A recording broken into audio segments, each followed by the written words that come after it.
Assalamualaikum warahmatullahi wabarakatuh. Alhamdulillahirabbil alamin wassalatu wassalamu ala asyrofil anbiya'i wal mursalin sayyidina Muhammadin wa sahbi ajma'in amma ba'du. Yang terhormat kepada Al Ustadzah Nur Hasaniyah selaku dosen pengampu matkul Al-Kitab Al-Ilmiyah. Pertama-tama perkenalkan, saya Rizal Hilmi Mustafa, perwakilan dari kelompok 6 Al-Firqah As-Sadisah, yaitu dari kelompok tugas Al-Kitabah Al-Ilmiyah.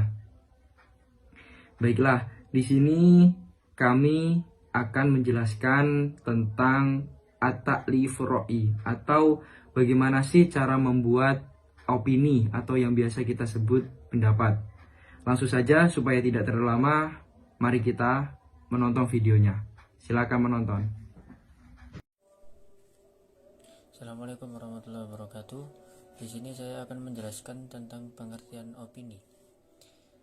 Opini merupakan pernyataan tentang sikap mengenai suatu masalah yang kontroversial, sedangkan sikap adalah kecenderungan untuk memberikan respons terhadap suatu masalah atau situasi tertentu. Menurut seorang peneliti yang bernama Helena Oli dalam Tabrani mengatakan, opini dan sikap memiliki pengertian yang berbeda. Walaupun pada kedua istilah itu terdapat suatu interaksi yang berkesinambungan. Sikap ada dalam diri seseorang, sedangkan opini atau pernyataan atau ekspresi keluar dari diri seseorang. Selanjutnya saya akan menjelaskan konsep atau rancangan penulisan opini. Konsep penulisan opini terdapat 7 bagian. Yang pertama adalah pemilihan isu atau topik bahasan. Untuk mempermudah pemilihan adalah dengan memperbanyak dan memperluas bahan bacaan.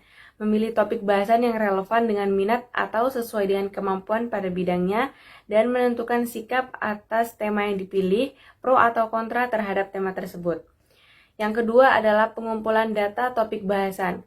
Untuk memudahkan memilih data yang akan digunakan, yaitu dengan mencari data sebanyak-banyaknya, kemudian memilah topik yang sesuai dengan tema yang kita ambil. Yang ketiga adalah memberi judul yang relevan, yaitu sesuai dengan topik yang diambil dan data yang sudah didapat.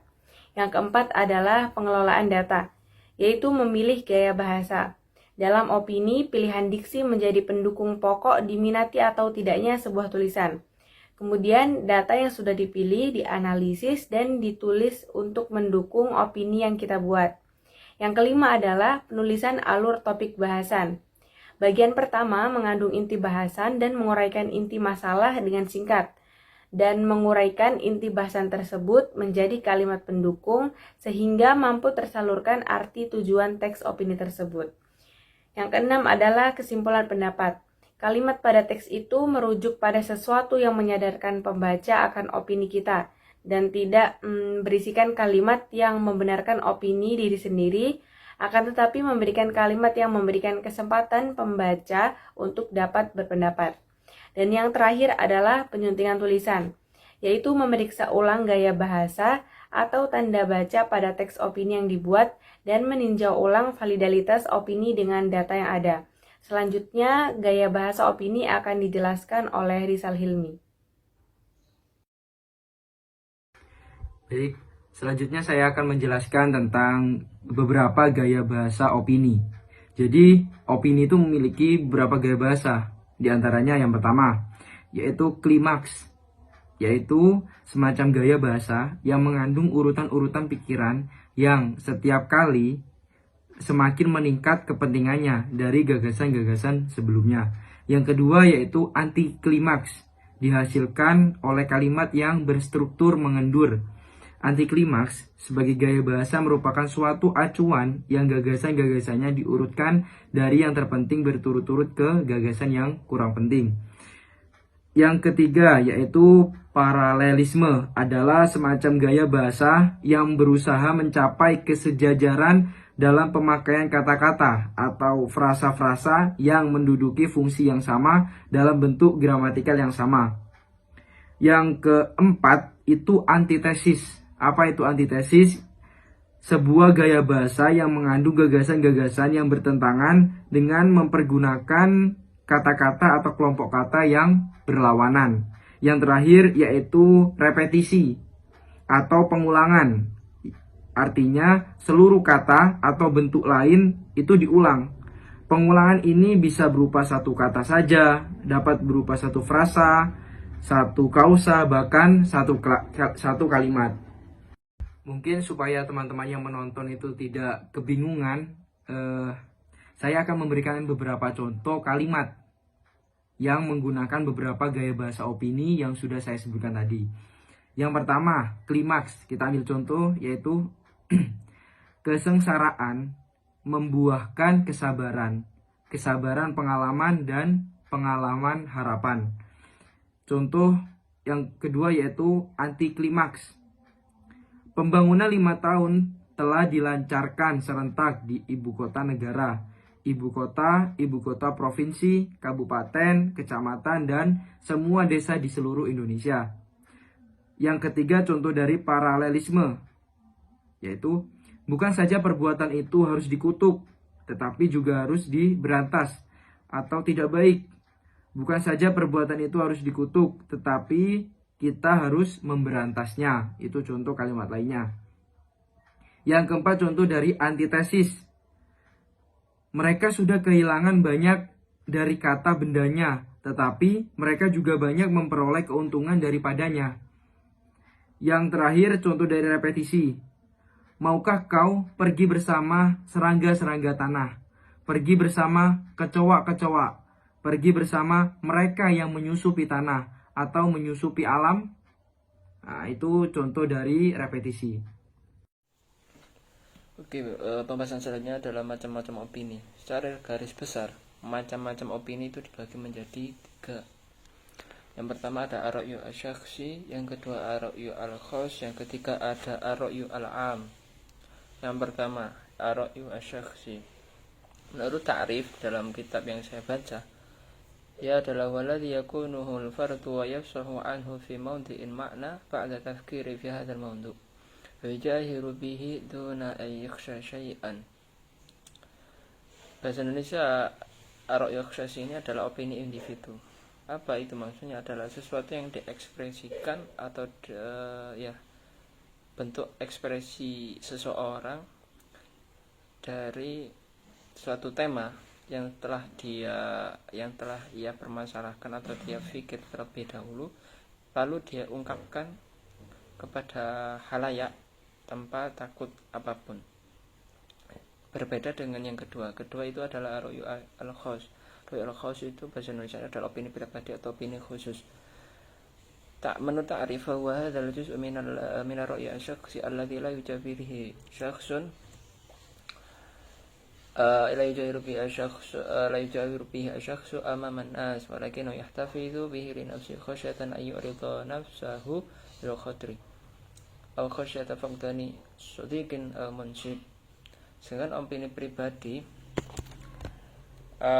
itu bagian dari opini pribadi atau opini khusus adalah bagian dari opini individu yang individu tersebut tidak menyatakannya di depan umum atau di depan orang-orang, tapi dia itu menyimpannya sendiri karena dia takut akan resiko atau takut kehilangan teman atau posisi atau kedudukan. Jadi dia tidak menyatakannya di halayak, dipendam sendiri. Yang ketiga adalah ar-ra'yul 'am. Ar-ra'yu al-'am itu menurut Arafa Magdakul, menurut salah satu tokoh Eropa, itu adalah bi'annahu ta'biruna an mawdi'i jadali yusri ihtimam jama'atun ma. Opini publik adalah ekspresi ungkapan atau pendapat dari poin kontroversial di dalam sebuah kepentingan kelompok. Opini publik ini biasanya terkait dengan isu-isu yang sedang hangat dibicarakan. Jadi opini publik ini muncul dari seorang tokoh. Oke, berikut contoh-contoh opini dari ar-ra'yu asy-syakhsi, ar-ra'yu al-khass, ar-ra'yu al-'am. Yang pertama contoh ar-ra'yu asy-syakhsi. Jadi dia poinnya tadi itu dia dari individu dan dia berani mengungkapkannya di halayak umum atau lingkungannya. Itu contohnya ibuku adalah wanita paling cantik dunia, karena pada dasarnya opini adalah pendapat pribadi, atau bahasa Arabnya ummi ajmalum ra'atan fil alam. Ummi ajmalum ra'atin fil alam, ibuku adalah wanita paling cantik di dunia. Beda dengan contoh ar-ra'yul khas. Ar-ra'yul khas ini atau bahasa Inggrisnya private opinion.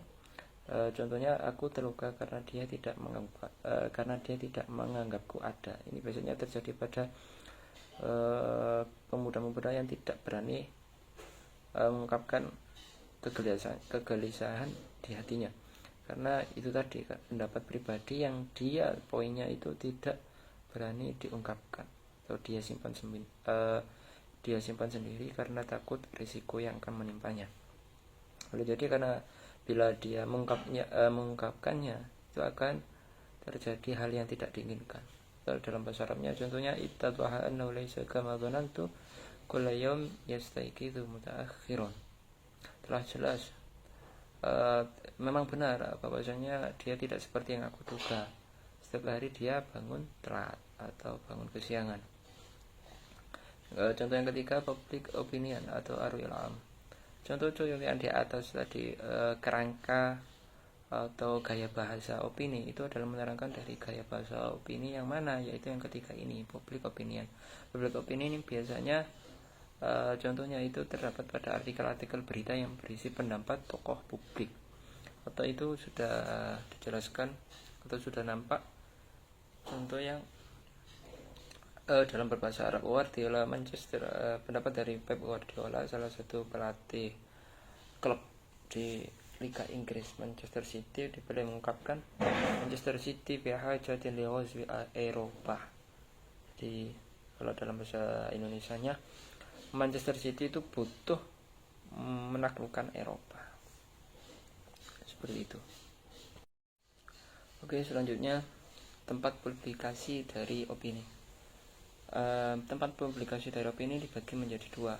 Ada yang dia dipublikasikan secara langsung, ada yang secara tidak langsung atau tertulis. Kapan opini dipublikasikan secara langsung adalah ketika dilakukannya diskusi bersama. Misalnya sering kita jumpai di dalam diskusi itu saling tukar pendapat, tapi bisa juga dikatakan saling tukar opini yang berasal dari unek-unek atau dari pikiran atau ide-ide yang berasal dari perseorangan tersebut. Jadi seperti itu. Sedangkan contoh yang kedua adalah tempat publikasi opini secara tidak langsung atau bisa juga dikatakan tertulis. Contoh di mana itu adalah bisa kita temukan di koran, majalah, artikel atau di media-media sosial. Seperti kita sedang buat story itu kan, kita sering mengungkapkan opini kita, keluh kesah kita di situ. Berikut contoh gambaran screenshot tentang kampan layar dari opini yang ada di website berita, atau itu ada di koran ya. Di berita website itu yang Guardiola yutalibu bi ghazwi Eropa. Guardiola meminta atau ingin menaklukkan Eropa. Sedangkan contoh yang bahasa Indonesianya pemimpin keberanian dan perubahan oleh Aji Suraji. Yaitu contoh-contoh opini publik, bukan contoh opini ar-ra'yu syakhsi atau ar-ra'yu al-khas. Jadi ini ada gaya bahasa yang dituntut, ada kriteria kerangka yang harus kita penuhi jika kita ingin menampilkan opini publik atau opini kita bisa diangkat di koran. Jadi sudah tidak termasuk kategori opini pribadi lagi, tapi sudah menjadi opini publik. Nah, sekian dari saya, terima kasih. Baiklah, mungkin cukup penjelasan dari kelompok kami, yaitu Al-Firqah As-Sadisah, tentang at-ta'lifu ar-ra'yi atau bagaimana cara membuat opini. Sebelum saya menutup video ini, saya ingin memperkenalkan atau menyebutkan nama-nama anggota dari kelompok kami. Yang pertama yaitu saya, Rizal Mustafa. Yang kedua ada Mas Miftahul Akhyar, yang ketiga ada Mas Muhammad Azhar, dan yang terakhir ada Mbak Eli Salsabilah. Baik, terima kasih kepada teman-teman yang menyempatkan waktunya untuk menonton video kami. Semoga apa yang sudah kami sampaikan bermanfaat dan bisa menambah ilmu pengetahuan teman-teman sekalian. Cukup dari kami. Wassalamualaikum warahmatullahi wabarakatuh.